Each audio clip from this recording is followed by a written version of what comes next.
ओम नमः शिवाय। हर हर महादेव। सत्य सनातन धर्म यूट्यूब चैनल पर आप सभी का स्वागत है। आज मैं आपको रक्षाबंधन के बारे में जानकारी दूंगा। रक्षाबंधन कब मनाया जाएगा, पूजा का शुभ मुहूर्त क्या रहेगा, राखी बांधने का शुभ समय क्या रहेगा, भद्राकाल कितने बजे तक चलने वाला है और कौन कौन से कार्य इस दिन करने चाहिए। रक्षाबंधन का यह पर्व बहुत बड़ा पर्व होता है। यह बहन भाई का पर्व होता है। बहन अपने भाई की कलाई पर एक रक्षा सूत्र बांधती हैं। उस रक्षा सूत्र को राखी कहते हैं। यह रक्षा सूत्र बहुत ही पवित्र होता है और इसमें बड़ी शक्ति होती है। बहन भाई की लंबी उम्र के लिए व उनकी सुखी गृहस्थी के लिए प्रार्थना करती है। साथ ही भाई भी अपनी बहन की रक्षा का वचन देते हैं।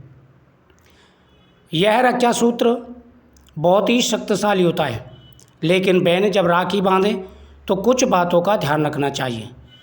बहन को पहली राखी भगवान के बांधनी चाहिए और दूसरी राखी अपने भाई के बांधनी चाहिए।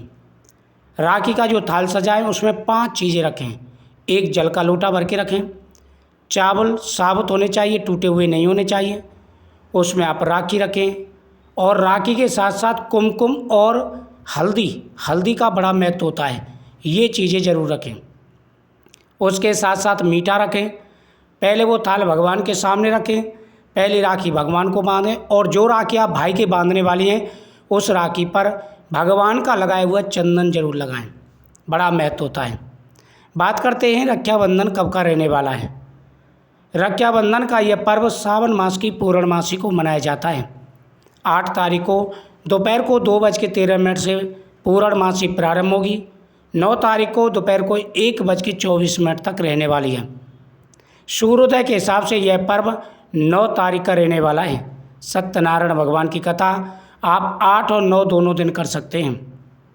जो शाम को कथा करते हैं पूरे दिन व्रत रख करके वो 8 तारीख को रखें और जो सुबह कथा सुन करके व्रत खोल लेते हैं वह 9 तारीख को सत्यनारायण भगवान का व्रत रखें।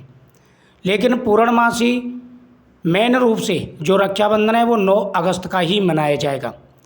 बात करते हैं भद्रा की, तो इस बार भद्रा का कोई विचार नहीं है क्योंकि भद्रा सूर्योदय से पहले ही समाप्त हो जाएगी। भद्रा सूर्योदय से पहले ही समाप्त हो जाएगी। और बहन एक चीज़ का ध्यान रखें कि शुद्ध गाय का घी का दीपक आप थाल में ज़रूर रखें। अगर गाय का घी मिल जाता है तो उसका दीपक आप थाल में ज़रूर रखें। शुभ मुहूर्त की अगर बात करें तो सुबह 5:30 बजे से लेकर के दोपहर के 1:24 तक शुभ मुहूर्त ही चलेगा। लेकिन 9:17 से लेकर के 10:55 का जो समय रहेगा वो राहुकाल का रहेगा। यह समय आपको छोड़ देना है। इस समय को छोड़ करके बाकी पूरे दिन यानी दोपहर तक 1:24 तक आप राखी बांधें। उसके बाद में भाद्रपद मास की प्रतिपदा तिथि लग जाएगी। प्रतिपदा में राखी नहीं बांधी जाती है। तो इस दिन आप भगवान का नाम लें, आपकी हर मनोकामना अवश्य पूरी होगी।